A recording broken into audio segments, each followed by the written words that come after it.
Patrice Evans here, and we are wrapping up a long series, and it's a great series to help you out so that as you're going and you're trying to attract the right woman, you're looking for certain things to make sure that you are not attracting a toxic woman, possibly a toxic modern woman. So this is going to be under the umbrella of red flags, okay? So gaslighting is one of the huge ways to find out if the person that you're talking to and dealing with is toxic. When I say toxic, I'm going to be straightforward, narcissistic. Okay, so we talked about that before. We talked about how it could happen. I did my best to kind of give you a good idea as a young Christian man that's empathic and successful and single and between 25 and 32, looking to attract the right woman for a joyful, lasting marriage. So if that's what you're trying to do, you really need to know these tools so that you don't get bamboozled or get tricked into being with somebody who claims to be that woman that you want to be with, that pretends to be high value, pretends to be empathic, but she really isn't. And this is the thing. People really can't pretend to not be toxic and narcissistic for very long. Okay, sociopathic people that are that extreme, that's a whole nother story. And I can do more to talk to you about that. But people who are narcissistic, they are like, you have to remember, it's a little bit like a brat. They're going to throw a temper tantrum at one point. So in the beginning, things are going to be really, really fluffy. But even during that time, you'll notice some digs. So the digs are digs. And we already talked about what it sounds like and what it could sound like in different scenarios. I talked about that in the last video. Please comment below if you want me to do more examples and you want me to do it. If you have any questions of what kind of scenario that you'd like me to talk about, okay? Because I can help you with that. But what we established in the last video is that there are two types of people that are gaslighting you for the most part. And then the third type would be a campaign, like when there's a whole group of people. Okay, that's when it's like you're getting gaslighted by a lot of people. And that's a whole nother video because right now we're talking about attracting the right woman. And we're talking about trying to avoid a woman that could be doing this to you. Okay, so this is why gaslighting is dangerous long-term in a relationship. And that's why you have to detect it earlier. Because what the goal is for the narcissist, first of all, there are two different types, and we're going to talk about those two different types. But we left off talking about the narcissist and why they do it. They deliberately are taking you from here. I mean, I've actually seen this literally happen to me because you look so bright and beautiful and fun and handsome and happy and joyful. Yeah, you probably want a woman and everything, but there's something about you that you were doing well by yourself, right? She sees that and she wants that, but can't get it in her own body, in her own mind. She's incapable of having that empathy she sees in you and that joy and all the stuff that you have, or that confidence and that ready to just help, that energy of like wanting to just help whoever's around you. She loves it and she thinks it's amazing. And she's like, man, I don't care about people. I don't even have an ounce of that kind of stuff. But I want to codependently, which means they don't know where they end and you start. I want to latch on to you. Then I'll get the sense that I have it, but I'll be reminded regularly that I don't because I'm with you too. And very soon I'm going to get jealous of this. And I'm going to try to tell you that you're not as great as you are so that the only way I can function with you is to always be over you because that's my problem. That's the problem that a narcissistic person has. They cannot be with anybody unless they're the center of attention, whether in a depressing way, I'm the one that's depressed, the covert narcissist, or the grandiose one that's always wanting to be the limelight. However it is, in some sick way, they must be, in distorted way, if you will, they have to find a way to be the center of attention. If I have to be depressed, if I have to be sick, if I have to be the one that looks good all the time, it's just the same exact list of things will be there with any type of narcissist, and there are different types. But the bottom line of what they're trying to get is, and for the reason they're trying to get it, same. Very easy to read, people. They just do it for different ways. And the most difficult one are the covert narcissists because they act like they're pitiful. And so they get your attention that way. And then guess what? They still gaslight you and act like they're above you. That's the tricky part with those people. But you can look that up. It's all over by now. Everyone's talking about it. You know, man, just a few years ago, I was the only one talking about this with a couple of others, psychologists and professors, and leading ones that I quoted in my book. So in my one woman show in 2020, I told my story of my overcoming narcissistic abuse and jealousy in family, career, and church. And the jealousy word was something God told me to write. And then I was still learning all of these things about narcissism. And now looking back, I'm like, hello, that's what that is. That's what gaslighting is. I'm so jealous of you that I have to get you to believe that you are not as good as you are. Because guess what, y'all? It works. The battlefield is here. If I could get you to believe this, it doesn't matter how great you are. And it's almost like a sport for narcissists. To play with you, give you mind games and make it, all they can do is say they're great over and over and over again. It's like propaganda. So everyone believes it. And when they believe it, they will feel like they're under. And they're masters of it. Now, if you're in a relationship, you're the only one in the room and they have to stand down. So they're always knocking you down.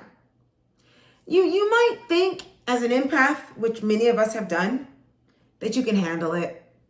Oh, he had a hard life. She had a hard life. Oh, especially girls, they are so good at making it look like they're so pitiful, right? The thing is that they're going to, as soon as they can, they're going to put you down and they will make you feel like nothing. And what's going to happen is over time, you're going to lose yourself. And when you lose yourself, that's when they've done with you and they can spit you out. They've done it. They've completed the goal. The goal here is not to gaslight. That's what people don't understand. The goal for the narcissist is to ruin you and deplete you completely. How dumb is that, right? Because think about it. Would you ruin your supply? So that, and you know, this is an illness because they literally will ruin their actual supply. But this is how they think. This is where the empathic level is so low. And they can be sometimes borderline sociopath. They leave you and go get another one. Oh, isn't it true that you've heard that the girls that you're complaining about will sleep with you and other people at the same time? You're their supply for now. There was never a real covenant or anything special because they can't do that. They don't have that capability. And they don't want anybody to find them out, so they need to keep moving. This is serious stuff. So gaslighting, everybody wants to talk about it because it's a new buzzword. They don't know exactly what they're talking about. And this is the thing, y'all. All these people talking about this, but they haven't experienced it. Unless you've experienced this and you experience narcissism at the level that I have and many people have, you can talk about it and tell the definitions of it and do whatever you want to do, but you'll never understand truly how to overcome this unless you've truly overcome it yourself. So that's why I'm doing this. God has led me to do this. So this is the danger. Over time, when you are told regularly these things and you are keeping this a secret because you don't want to make her look bad, you will lose yourself. You will look in the mirror and not even recognize yourself. You'll be doing things that you never were able to do. People that love you won't even notice, and they love to isolate you. So we want to talk about the word gaslighting. What a cool new word, right? It is one of the most demonic, awful things a person can do to a person. You know, I thought about my book. And I said to myself, Lord, almost 350 pages of my life split up into 4 stories of what I went through in all those different stages. And now I got this whole new stage, so I got to write another book. And I said to myself, you know, Patrice, what is your book about? Really? Like, what's the art? What would you say your book is about? I've said that a lot since I released it last year. And so, yeah, there's overarching themes of my grandmother being a minister, and she was in a time when you couldn't dance. And so now I'm a minister and I dance. And that was like the theme that's light and fun, and it's a big deal to me. And how I had an encounter with an angel as a baby, and how I know I was anointed, and all the things that happened when I was a little girl. And then the underlying layer there is, if I had all these great things, why would parents treat you the way they do? Why are you treated poorly? You heard me say earlier that I was like the Cinderella. So it doesn't match. And in my mind, I've always wondered, why would you treat somebody who's He was anointed, sweet, kind, all that thing, in a bad way. Now that we understand narcissism and how those good things threaten the narcissist,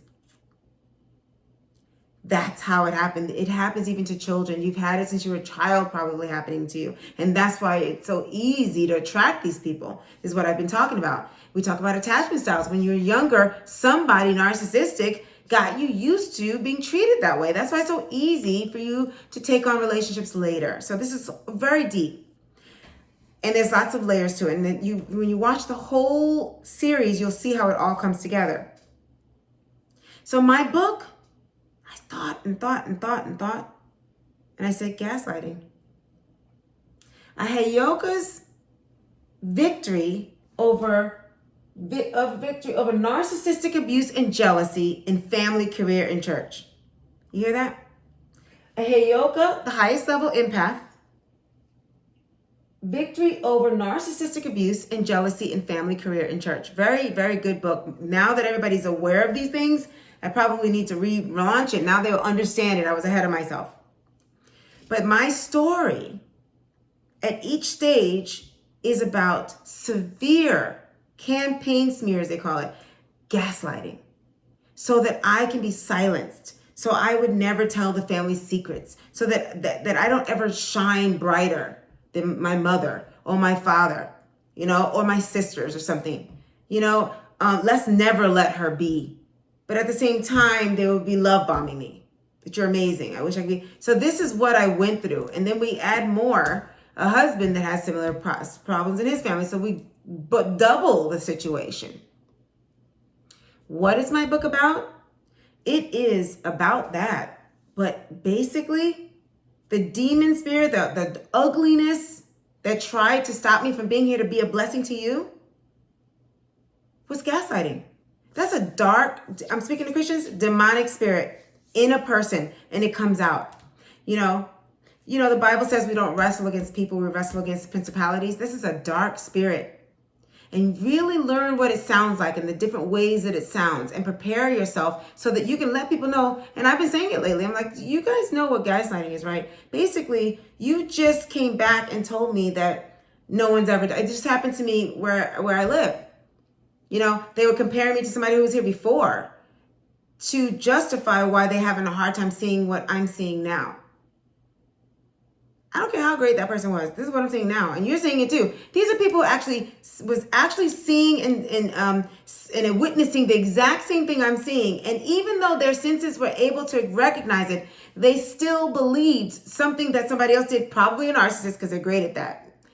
And standing me down that this can't be. But we're both sitting and looking and smelling it, and that is severe. So imagine if you were dating that person. And now let's go into the other type of gaslighting before we leave. There's something called flying monkeys. I talked about this in 2020 in my one-woman show, which I was working on for over a year, and in my book. Flying monkeys is the term that's been used. So they are the narcissists. Like, think of Dorothy and the Wizard of Oz, and the witch had flying monkeys to do her bidding. She would be the narcissist. Dorothy's the empath. And her friends are her friends. And the monkeys were the narcissist's flying monkeys.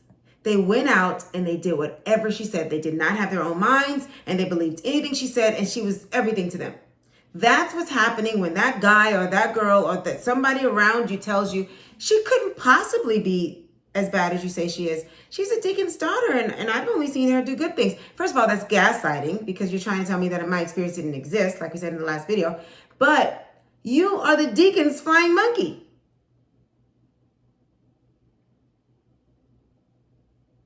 Ma'am, I'm gonna do a little preaching. Can I just do a little preaching? Just a little bit. God says, who is good? Nobody's good. How do you know that deacon's heart? You don't know nobody's heart. You don't know your mother's heart. You don't know my heart. You don't know anybody's heart. And biblically speaking, you only know by my fruit that I bear. Look at my family. Look at my life. Look at how God blesses me. Look at the things that come out of my life. Look at all my videos and see if I'm consistent. So when you're going out to meet a woman, You don't just dub her good because she looks good or sounds good. She's got to show you she's good. Okay? And then I'm going to leave you with something. And this is where we're going to leave off for the next time we speak. This cannot be seen with a woman in a week, 2 weeks, a little while. This has to happen over time. We're going to talk, and if you're interested in knowing how that works, this overtime thing, then let's talk about that. We'll talk about that in our next video. Okay? But I'm just hoping that this whole series is giving you insight, because there's a lot of, now everybody thinks they know this, because it's like everybody wants content, y'all. So they're going to just take the word. I mean, I do too. I'm like, if I know something and I'm really good at something and I'm like the expert in it, and it happens to be a trending thing, then you know what? Now I can get through to more people to hear the truth. So those are those people who really have something to say, like I do. But guess what? Everyone's saying it. And the good news is that they have it open and they made it possible for people to be interested in it. So that's good. Now there's an awareness. But be careful with people just reading definitions and telling you information that they've never experienced. You certainly don't want them as a coach if they've never experienced it. This is all theory for them. You want somebody who has gone through it themselves, like I have, and who can take you through it, who can truly show you. Because this is what's going to happen when you have a coach. You're going to be with this coach and you're going to bring something to the coach, and they have to on the spot be able to tell you what that is. They can't just go into their dictionary now to find out if that is. And this is nuances. These are human beings, you know what I mean?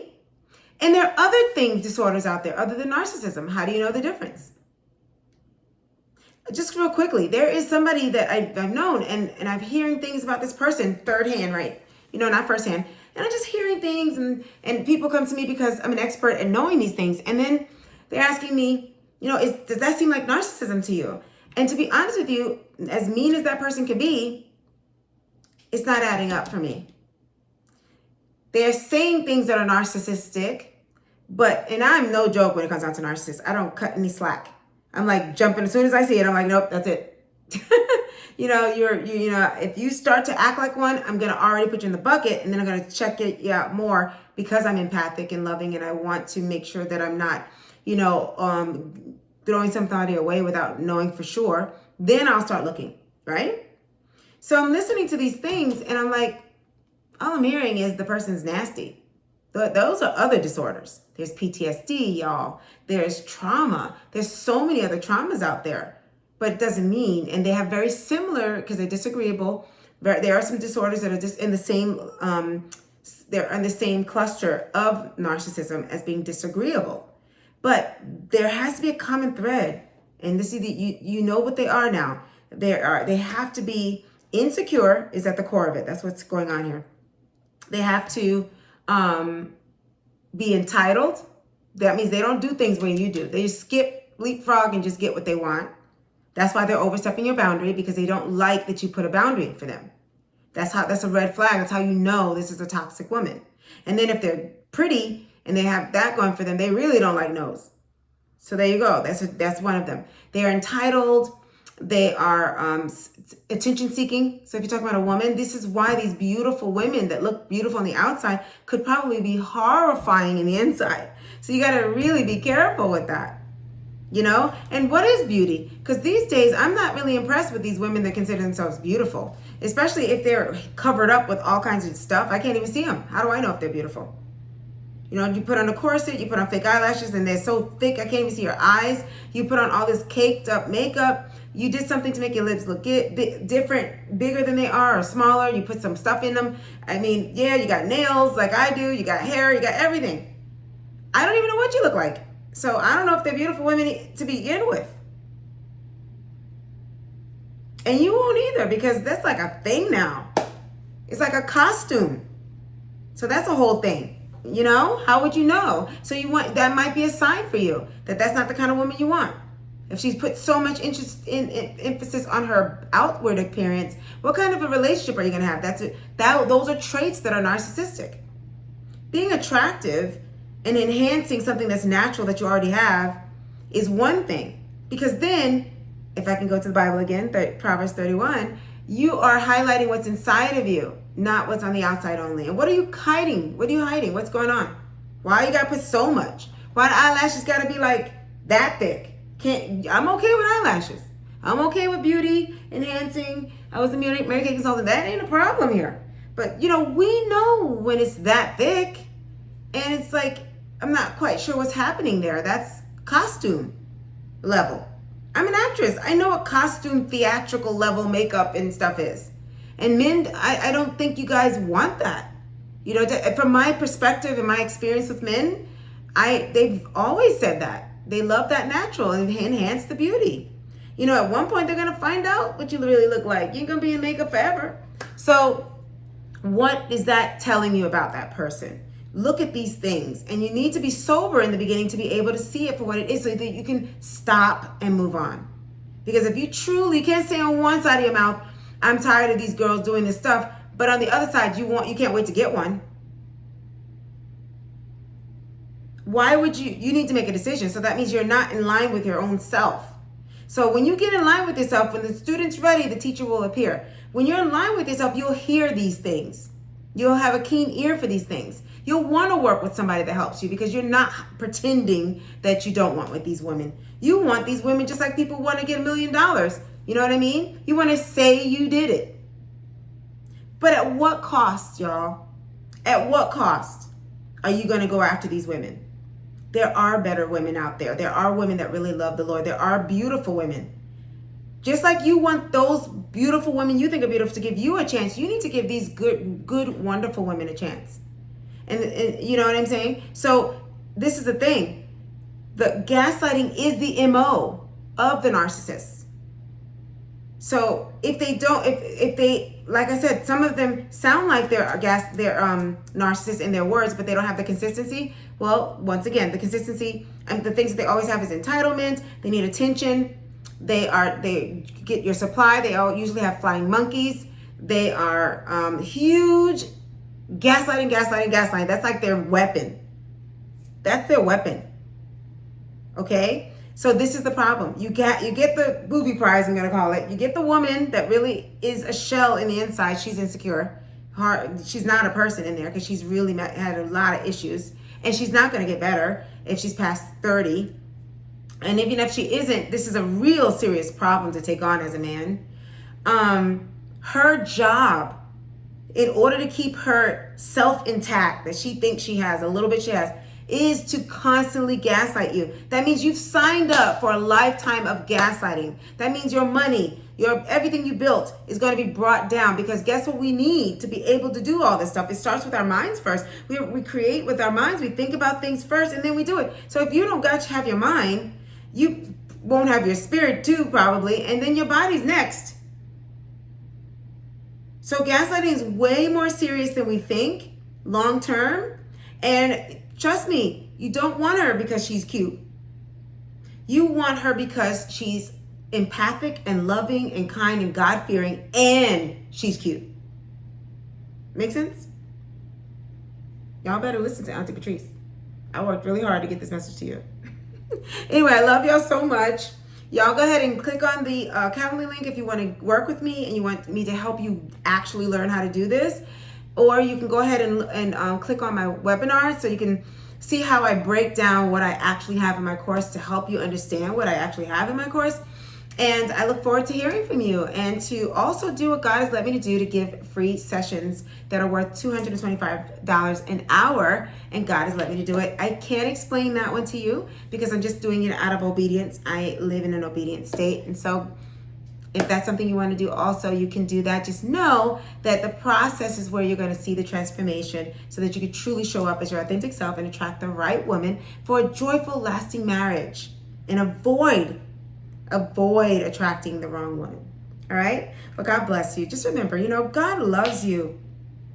Let me tell you why I know he loves you. Because he has stopped my life, and I've had to study and work so hard to be here for you and to get all my stuff together and really get everything, my ducks in a row, and prepare myself to bless you. You must be so special to the Lord. He's hearing your cry that you're lonely and that you need someone. there is somebody here to really help you attract that right woman, and she does exist.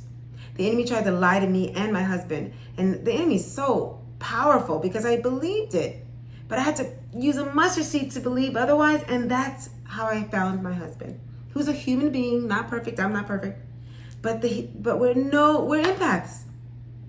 The empaths are the opposite of the narcissists. They can't love you enough. They can't listen to you enough. The worst thing about us is that we might have been recovering people pleasers, and I can help you in my course about that if you have that problem. But you want to be with an empath. You want to be with somebody like you, okay? So wouldn't you prefer to help somebody who has been through a toxic relationship than to actually have them be another one? I will leave you with that question. All right, see you next time. Bye.